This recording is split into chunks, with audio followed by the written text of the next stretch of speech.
오늘 말씀 함께 봉독하도록 하겠습니다. 오늘 말씀은 예레미야 애가 3장 1절에서 18절까지 말씀입니다. 예레미야 애가 3장 1절에서 18절까지 말씀입니다.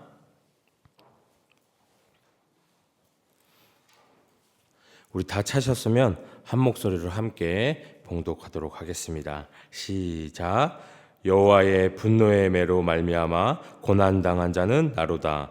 나를 이끌어 어둠 안에서 걸어가게 하시고 빛 안에서 걸어가지 못하게 하셨으며 종일토록 손을 들어 자주자주 나를 치시는도다. 나의 살과 가죽을 쇠하며 하시고 나의 뼈들을 꺾으셨고 고통과 수고를 쌓아 나를 애우셨으며 나를 어둠 속에 살게 하시기를 죽은 지 오랜 자 같게 하셨도다. 나를 둘러싸서 나가지 못하게 하시고 내 사슬을 무겁게 하셨으며 내가 부르짖어 도움을 구하나 내 기도를 물리치시며 다듬은 돌을 쌓아 내 길들을 막으사 내 길들을 굽게 하셨도다.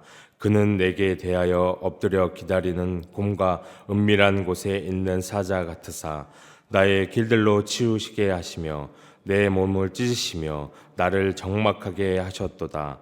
활을 당겨 나를 화살의 관역으로 삼으시며 화살통의 화살들로 내 허리를 맞추셨도다.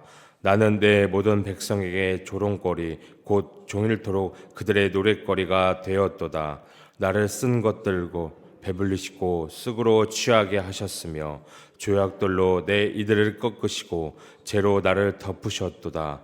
주께서 내 심령이 평강에서 멀리 떠나게 하시니 내가 복을 내어 버렸으며 스스로 이르기를 나의 힘과 여호와께 대한 내 소망이 끊어졌다 하였도다.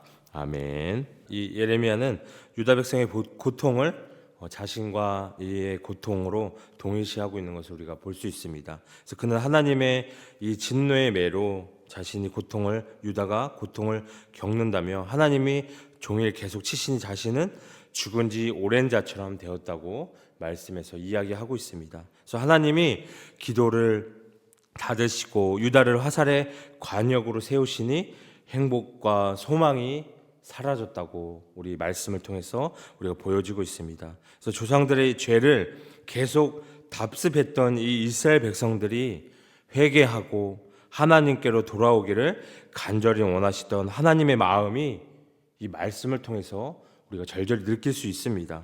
그래서 나의 죄를 회개하고 돌아오는 것밖에는 이 하나님과 우리들의 관계를 회복할 수 있는 방법이 없음을 우리가 말씀을 통해서 알 수 있다는 것입니다. 18절에 보면 스스로 이르기를 나의 힘과 여호와께 대한 내 소망이 끊어졌다 이야기하고 있습니다. 더 이상 이 재물과 더 이상의 예배와 어떤 것도 필요치 않고 죄를 뉘우치고 하나님께 돌아올 때까지 침묵하시고 보고 계신다는 것입니다. 나를 정화시키고 새롭게 하시기 위해 비참한 상태에 처해질 때까지 또한 고통스러운 상황까지 허용하실 때가 있다는 것입니다. 고난을 이용해서 우리들의 믿음을 연단하고 또 주님을 바라볼 수 없는 중에도 바라볼 수 있는 훈련을 시키신다는 것입니다. 이때 정말 고난이 축복이라는 것이 알게 되는 이 십자가의 사랑을 우리가 다시 한번 깨닫기를 원합니다. 그래서 그 하나님의 은혜를 우리가 경험할 수 있는 우리 여러분들 되기를 소망합니다. 우리 첫 번째 1절을 보시면 여호와의 분노의 매로 말미암아 고난당한 자는 나로다라고 말씀하고 있습니다. 이 예레미야가 하나님의 말씀을 듣고 전하면서 고통을 표현한 것이죠. 그래서 이 예레미야는 이 고통을 자신의 고통으로 받아들이고 있습니다. 그래서 유다는 하나님의 이 진노, 분노의 몽둥이에 얻어맞고 고난당하는 자입니다. 이 미련한 사람은 죽어도 고통을 모릅니다. 인간은 인간이기 때문에 당하는 고통이 있다는 것입니다. 동물은 배고픔과 육체적인 고통을 당합니다. 하지만 사람은 소외감과 고독과 같은 이 정신적인 고통이 있다는 것입니다. 우리 하나님의 사람은 하나님의 분노, 이 진노를 생각하며 고통을 당한다는 것입니다. 하나님이 이 분노의 매를 들어치신다는 것입니다. 이 예루살렘의 죄와 불의를 교정하기 위해서 치신다는 것이에요. 그 당시에 이 바벨론 사람들은 예레미야에게 고난을 주지 않았어요. 예레미야를 대우해 주었습니다. 그러나 예레미야는 이 예루살렘의 죄를 자신의 죄로 생각을 합니다. 하나님이 예루살렘에 대해서 진노하지만 나의 죄에 대해서 진노한다고 생각하고 있다는 것입니다. 이것이 하나님께서 자신을 진노하시는 매로 생각하는 사람은 예레미야 하나라는 것입니다. 다른 사람은 이 예루살렘이 망한 것을 그냥 정치 경제적인 문제로 생각한다는 것이에요. 그러나 예레미야는 그것을 하나님의 손길로 보고 있다는 것입니다. 이 진노 속에서 하나님의 음성을 듣는다는 것입니다. 하나님의 역사하심을 본다는 것입니다. 하나님의 눈치를 보고 있다는 것입니다. 사람의 문제가 아니라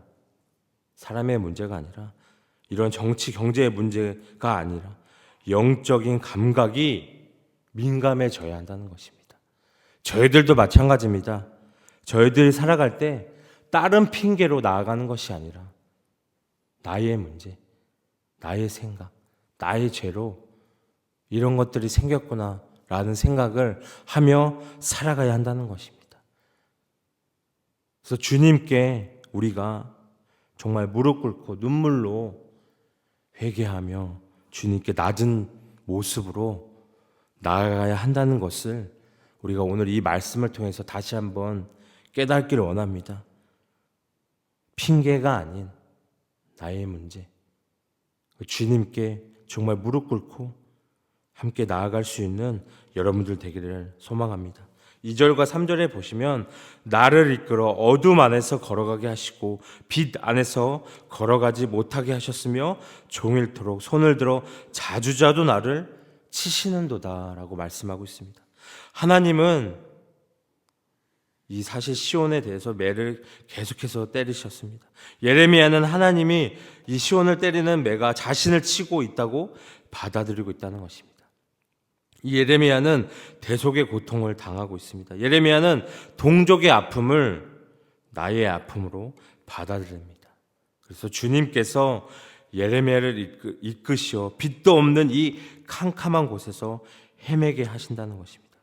하나님은 온종일 손에 매를 들어 예레미야를 치고 또 치신다고 말씀하십니다.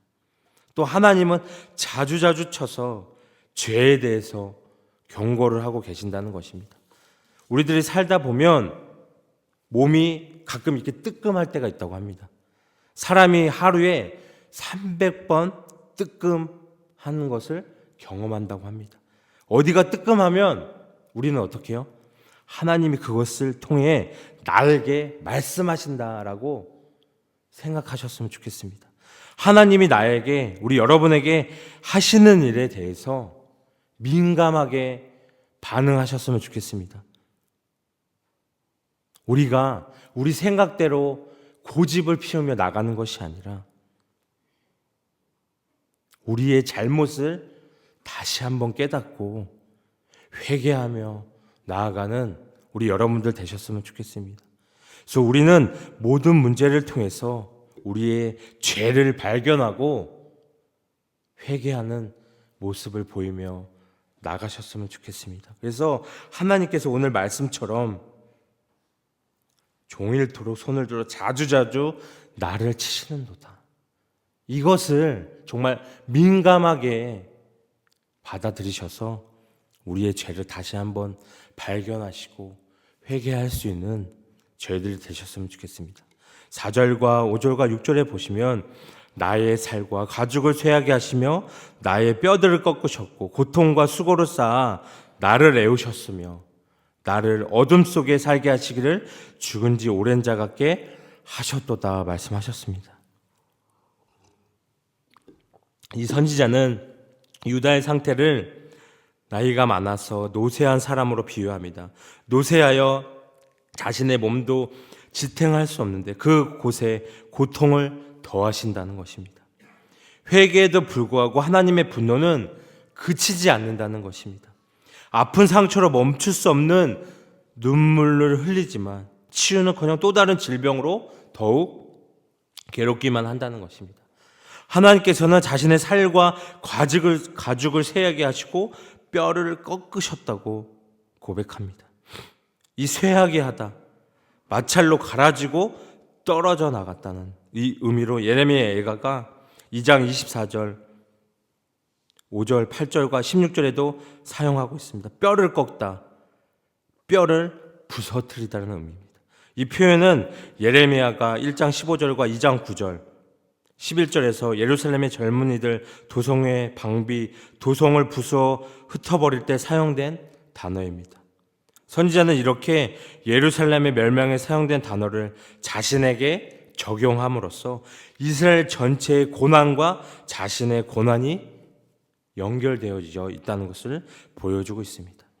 그래서 이 선지자는 하나님께서 자신의 위에 담과 고통을 쌓으시고 들러 놓으셨다고 말을 하고 있습니다. 이 표현은 자신이 하나님의 진노에 완전히 포위되었다고 이야기하고 있는 뜻입니다.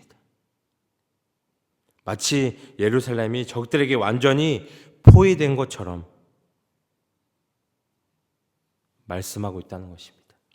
하나님의 진노에서 도망갈 길이 없다는 것입니다. 그러므로 하나님의 사랑에 주의를 기울이는 만큼 하나님의 심판에도 두려워하며 주의를 기울일 수 있는 저희들이 되셨으면 좋겠습니다. 이 2절에서 언급된 어둠의 동기가 다시 등장을 하고 있습니다. 어둠 가운데 처하게 된 이 선지자, 마치 오래전부터 죽은 자처럼 살아가고 있다는 것입니다. 현재 자신의 삶을 보니 무덤에 있는 시체와도 같았다는 것입니다. 자신은 살아도 산 자가 아니라고 말씀을 통해 고백합니다. 이 예루살렘이 하나님의 심판을 철저하게 받아서 이 회복 불가능한 모습을 보여주고 있습니다. 가장 사랑하는 사람은 모두 이런 고통을 겪습니다. 아무도 헤아려 줄 수 없고 위로할 수 없는 고통이라는 것입니다. 우리가 어떻게 더 잘 살아보겠다고 하나님을 떠났던 이 이스라엘은 하나님으로부터 회복 불가능해 보일 정도로 철저하게 파괴되고 있습니다. 그 분노의 매는 선지자 자신의 죽도록 시시때때로 내려친다는 것입니다. 고난이 한 번으로 끝나지 않고 완전히 파괴되도록 계속적으로 임했던 것은 연속된 고난으로 정말 숨 쉴 수 없는 여유조차 없는 이 선지자는 쇠하게 되었다는 것입니다. 하나님을 버리고 세상적인 복만 추구한 사람들의 결말은 이렇게 비참해진다는 것입니다. 그래서 우리는 어떻게 해야 될까요? 우리는 오로지 살아계신 하나님 한 분만 바라보며 나아가야 한다는 것입니다. 세상적인 이 복만 추구하며 나아가면 정말 결과는 뻔히 보여지게 되어 있다는 것입니다. 그래서 우리는 오로지 살아계신 하나님 그 한 분만을 바라보며 믿음으로 순종하며 나아갈 수 있는 여러분들 되기를 소망합니다. 7절과 8절 9절에 보시면 이 이스라엘에게서 생명의 하나님께서 돌아가셨으니 죽음밖에 남은 것이 없다고 이야기합니다. 돈과 직장 그리고 명예가 없으면 힘들지만 하나님께서 계시지 않으면 살아도 살아가는 게 아닌 것입니다. 하나님께서 돌아섰다고 할 때는 아무런 소망이 없다는 것입니다. 이 선지자를 절망스럽게 하는 것은 돌아갈 길이 보이지 않는다는 것이에요. 이 고통이 언제 끝날지 알 수 없다는 것입니다.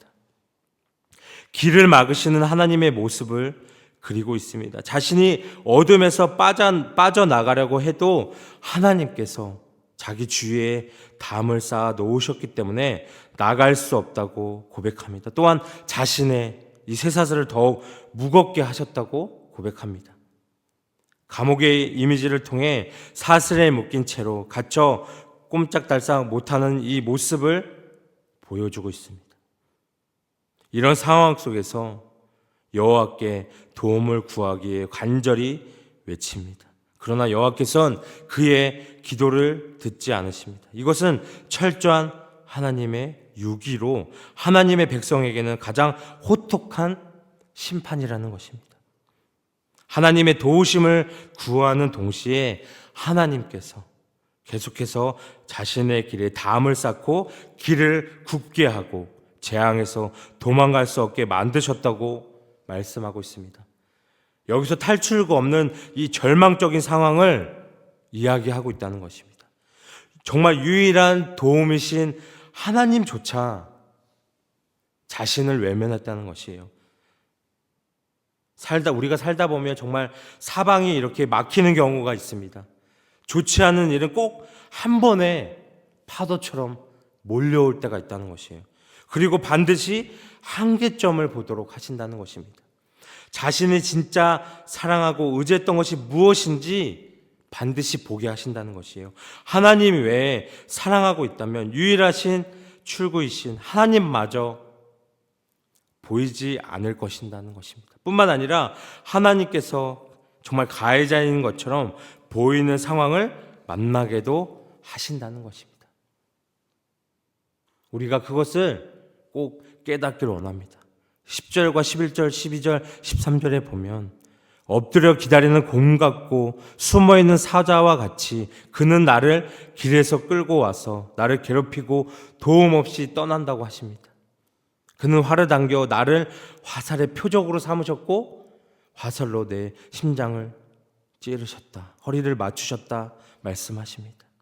이 이스라엘 하나님은 구원의 하나님이고 반석이시고 피난처 되시고 한낱날에 도움 되시는 하나님이십니다. 그런데 그 하나님께서 오늘날 이 이스라엘의 원수가 되시니 엎드려 기다리는 곰과 같고 은밀한 곳에 숨어있는 사자와 같다고 이야기합니다. 또한 괴롭히시되 도움 없이 떠나시고 활을 당겨서 내 허리를 맞추셨다고 말씀하고 있습니다. 누가 하나님을 이렇게 만들었을까요? 하나님이 원래부터 이렇게 잔인하고 돕지 않으시고 괴롭히시는 하나님이셨을까요? 결코 그렇지 않다는 것입니다. 하나님은 사랑의 하나님이시자 공의의 하나님이십니다. 깨끗하시고 순결하고 거룩한 그 하나님 곁에 죄가 있는 우리가 결코 다가설 수 없다는 것입니다. 그래서 하나님은 이 말씀처럼 사랑의 매를 우리에게 드신 것입니다. 이렇게라도 정신 차려서 다시금 회개하고 하나님 곁으로 돌아오라고 이렇게 이야기하고 있다는 것입니다. 그래서 우리가 이 말씀을 정말 민감하게 받아들여서 이 말씀을 정말 다시 한번 귀 기울여서 이 하나님의 사랑의 이 분노, 진노를 다시 한번 깨달으셨으면 좋겠습니다. 그래서 우리가 이 말씀을 통해서 다시 한번 정말 정신 차려서 하나님 곁으로 달려갈 수 있는 여러분들 되기를 소망합니다. 마지막 14절에서 18절을 보면 나는 내 모든 백성에게 조롱거리, 종일토록 그의 노랫거리가 되었도다 말씀하십니다. 온 백성의 웃음거리가 되었고 그들을 온종일 비웃었다고 얘기합니다. 그는 나를 쓴 약초로 가득 채우고 나를 쓸개로 배불리 먹였다. 주님은 내 이빨 자갈로 깨뜨리시고 나를 먼지 속에 짓밟아 버리셨다. 이 하나님 손에 붙들리며 주께서 나의 발을 안사슴 같게 하사 높은 곳에 올라가게 하시고 나의 이름을 성택케 하시지만 하나님께서 나를 내버려 두신 온 백성의 웃음거리, 비웃음거리가 되게 하셨다. 나는 평화를 빼앗기고 번영이 무엇인지 잊어버렸다. 그래서 나는 나의 영광과 내가 주님께 바라던 모든 것을 잃었다라고 말을 하고 있습니다. 오늘 이 말씀을 통해서 우리가 묵상하며 우리가 과연 이 예레미야와 같이 우리의 나라, 우리의 삶, 우리의 민족을 향해 이와 같은 마음으로 우리가 기도하며 나아가고 있는가 생각해 보셨으면 좋겠습니다.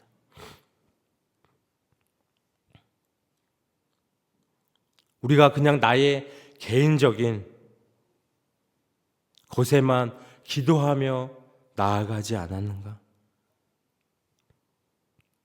다시 한번 이 말씀을 통해서 고백하셨으면 좋겠습니다.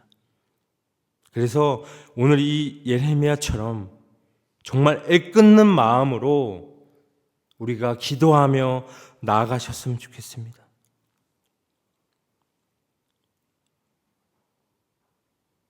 그래서 이 말씀을 꼭 기억하시며 우리가 주님께 다시 한번 회개하며 나아가시길 소망합니다.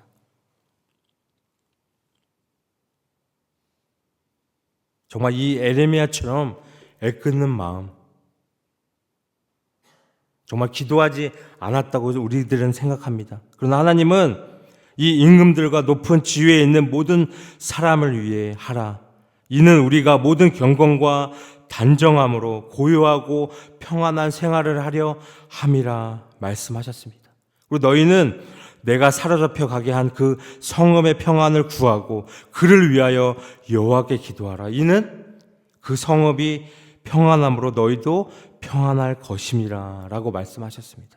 결국 이 임금들과 높은 지위에 있는 사람을 위한 기도도 그 성읍을 위한 기도도 모두 그들이 평안함으로 나도 평안할 것이기 때문이라는 것입니다. 정말 우리나라, 우리의 삶은 정말 축복을 받은 삶이고 우리의 나라입니다. 그래서 우리가 정말 사명감과 기도에 하나님께서 주신 그 분량을 우리가 제대로 쓰며 나아가셨으면 좋겠습니다. 그래서 함께 기도하며 나아가셨으면 좋겠어요. 그래서 이 정말 예레미야 하나님의 경고와 심판의 메시지를 우리가 다시 한번 깨닫고 정말 우리의 마음을 다시 한번 끊는 마음으로 주님께 기도하며 나아갈 수 있는 우리 여러분들 되기를 오늘 이 시간 소망합니다.